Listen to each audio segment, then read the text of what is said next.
So my wife Lucia was denied for the Capital One Venture Rex a couple months ago when she applied for the cards, so we were unfortunately not able to add it to our two-player setup. But I do have a good reason to believe that we are going to be approved for the Capital One Venture Rex when we apply for it again, and I'm going to get into all of those specific reasons in this video, because in this video I'm going to be applying for the Capital One Venture Rex personally, and we're all going to see together whether I get approved or denied. I'm also going to go through exactly why I'm applying for the Capital One Venture Rex right now, as well as some learning lessons that I have since last time when I applied for the Capital One Venture Rex and got denied, and how I'm going to use those learning lessons to hopefully get approved for the Capital One Venture Rex this time. But first, let me address the elephant in the room, because if you've been following my channel for a while, you know that I do have some mixed feelings about Capital One, and I did just recently make a video going over why you should avoid the Capital One Venture Rex. So you might be thinking in your head, isn't it a little bit hypocritical that I would make that video and then I would just go ahead and apply for the Venture Rex a couple weeks later? Well, my whole goal on this channel is to help you understand multiple perspectives on a particular topic or on a particular credit card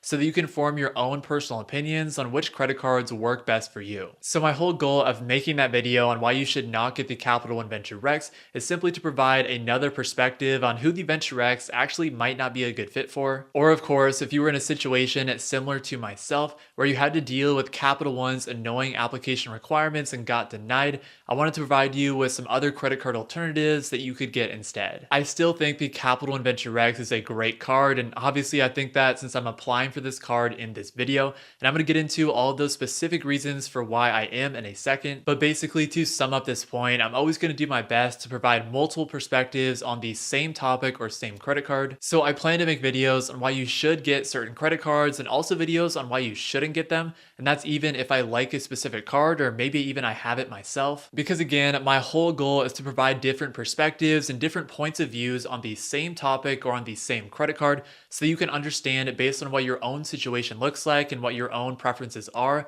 whether that credit card would be a good fit for you personally. Okay, so now if you get into the exact reasons for why I'm applying for the Capital One Venture Rex at this exact moment, the first reason that I want to apply for the Capital One Venture Rex right now is because of what my credit profile looks like. I'll get into all these specific data points in a second, but due to the fact that I prioritize business credit cards all throughout 2023, my credit inquiries are really low and I have been able to sustain a high credit score as well. And since Capital One's application requirements tend to be really strict on having too many credit inquiries on your account, which again I saw firsthand when my wife Lucia was denied for the Venture X for having too many inquiries. Right now is going to be one of the best times in my credit card journey to add the Capital One Venture X before I start to add more personal credit cards again and have more inquiries on my account. In terms of the Venture X specifically, the main reason that I'm going to be applying for this card is going to be very similar to why a lot of other people do, and that's going to be the net positive value that you can get from the $300 annual travel credit and the 10,000 bonus miles. The way that I look at it is that if I'm able to utilize that $300 annual travel credit, I'm going to break even with the Venture X because I'll also get those additional bonus miles that will make up for the rest of the annual fee as well. And since I am someone who is on team travel, even though I will need to utilize the Capital One travel portal for that travel credit, I should still pretty easily be able to maximize that $300 annual travel credit each year. So beyond the travel credit, the way that I look at it is that any other benefits on the Venture X is just going to be added value beyond my break-even point. So that'll include getting solid point multipliers of 10x back on hotels and car rentals booked through the Capital One travel portal,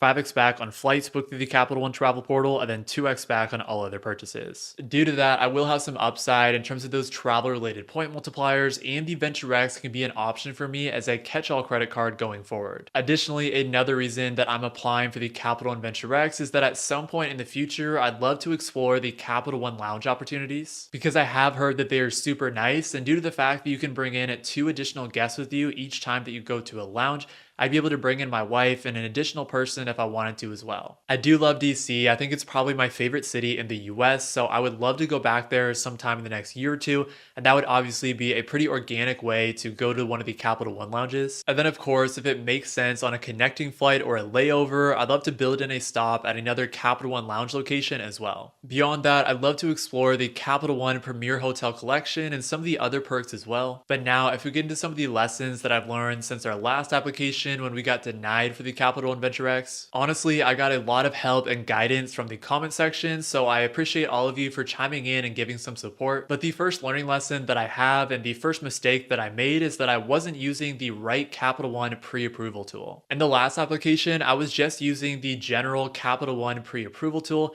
which doesn't actually show the Venture X, so it doesn't necessarily give you a concrete idea on whether you get approved or denied. For this application, I'm going to be using the Venture X specific pre-approval tool, and I'll run that before I submit my application. And I think that's going to give us a better read on how my application is going to go. Additionally, I'm going to be changing some of my responses for the questions that Capital One asks you, and some of that was from the comment section and some of the feedback that you guys all gave me. So one of the things that I'm going to do is I'm going to check sometimes instead of never when they ask me if I ever carry a balance on my credit card statement. Okay, but now before I get into that Capital One Venture X pre-approval tool, then the actual Venture X application, let me share with you my data points heading into the application. So my credit score is sitting at about 730. I have 12 total credit cards with 9 personal cards and 3 business cards. My last application was in January when I applied for the personal Chase World of Hyatt card. And so I currently only have 2 hard inquiries on my credit report, which is honestly probably the lowest that it's been in a while. So that's definitely going to play a factor in why I decided to apply for the Capital One Venture X at this exact moment. Okay, so I had that Venture X pre-approval link pulled up. So here's what I'm going to do.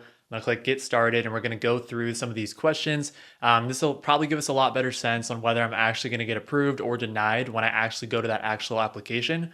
So the first question here is what's most important to you? So I'm going to say new card member offer, travel rewards. Then I'm going to click next.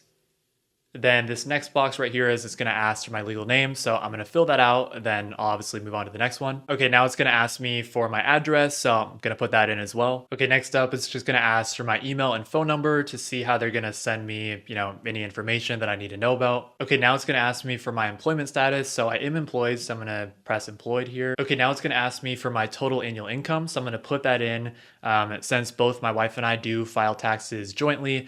And since we're married, we are going to put in our total annual income across both of us since it's all income that's available to me. But then I'm going to put in my monthly rent amount as well. Okay, now it's going to ask if I have any bank accounts. So I do have checking and savings. So I'm going to click that first box right there. And then it's going to ask for some personal information. So my date of birth and social security number. So I'm going to fill that out as well and then go on to the next page. Okay, now it's the last steps. This is basically just going to basically say that I agree to all the terms. So I'm going to click both of these boxes for electronic communications and credit inquiry authorization.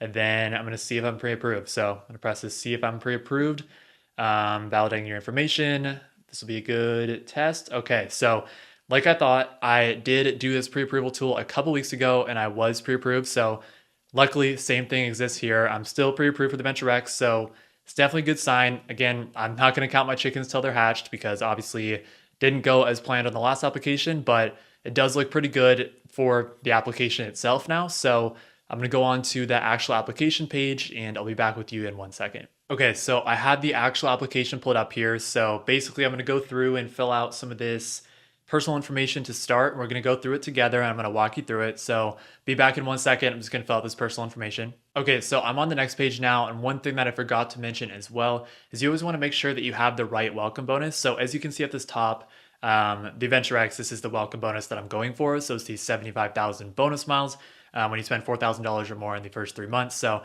you just want to make sure for every credit card application that you're actually applying for the right bonus that you were intending to.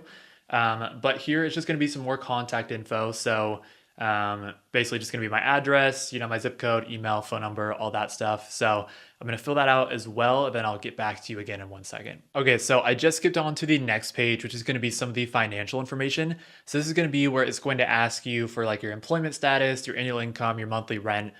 Some of these things I filled out on the pre-approval tool as well, but I'm going to go through them. So employment status, I am employed, like I said. I'll just put occupation, and then total annual income is going to be anything that's available to you. So as you can see on this little disclosure, you can include any personal income, which is income you have earned, including full-time, part-time, blah, blah, blah. But you can also include shared income. So that's money from somebody else that's regularly deposited into your account. So for myself and my wife do file taxes jointly, and we are married. So we share the same bank accounts and all that type of stuff. So I'm actually going to include in our total annual income across both, since we're both employed and we both have regular coming in income. So I'm gonna fill that out, and then I'm gonna put in the monthly rent, select the bank accounts, then how often, if I carry a balance on personal credit cards. It does say optional, so I think I'm just not going to answer that question. Since it's optional, I don't want to leave anything up to chance. I'm just going to leave that blank. But I'm going to put in all that information related to our income and all that type of stuff. Then I'll press next, and I'll see you on the next page. Okay, now on this next page, it's asking me if I want to add any additional card holders. So for right now, I'm not going to add any additional card holders, but I may add my wife later on. The additional card holders on the Venture X are free, so that's definitely a big calling card for potentially doing that. I probably wouldn't do it on some of those other cards that charge a high amount for authorized users, like the Amex Platinum, but I'm just going to leave this blank for now. Last time on the application, I thought this is a really good sign, because sometimes when you are asked to add additional card holders, it's because they've already basically approved you and they're just trying to see if you want to add card holders or not. And usually it's a good sign overall, but it didn't go so well in the last application. I got this same page and then I got denied. So I'm not taking it as a sign in anyway, but I'm basically just going to press continue. Okay, so I pressed continue again. It was my personal information. And now basically here, I'm going to click paperless communications for that. And then for communications, I'm going to click English. Under the important disclosures, it just kind of goes over what your interest rates are, as well as like your annual fee, obviously being $395 on the Venture X. I don't really pay attention to the interest rate or anything like that, just because I never carry balances on my accounts. So I'm just going to click continue. Additional acknowledgements, clicking on submit application button, and I'm going to click submit application. So we'll see what happens. Didn't go well last time. I got the pre-approval link though, so I'm really hoping it actually goes well this time. Okay, we've got one step left until we see the results. Processing your application. And welcome to the Venture X. Let's go. 20,000 credit limit as well. But that's huge. Super pumped to get the card. Like I said, I got the net positive value with the travel credit and the bonus miles, which are the biggest calling card, but really excited to hopefully try out the Capital One lounges in the future as well. I've heard great things about them, but overall, super pumped to finally get this card. I got a pretty big credit limit as well. But yeah, just overall, a little speechless. But in general, just really happy to finally get this card. I was pretty nervous about it just because it went really badly last time, and I was expecting to actually be able to get it, and it was going to change around some of my travel plans to actually be able to use some of the lounge access. But excited to get it. It's going to come in 3 business days. I'm going to get the card information right now and right away start working towards the welcome bonus, because I'll talk about this more later, but I may be applying for the IHG Premier Business before the end of the limited time offer, which is I think in mid-May. So I want to get headway going on the Venture X welcome bonus so that I can add both of them and have that going on. But thank you all so much for watching this video. I really appreciate all of you for staying until the end, and happy results this time. So really pumped to use the Venture X, and I'll see you all in the next one. Peace.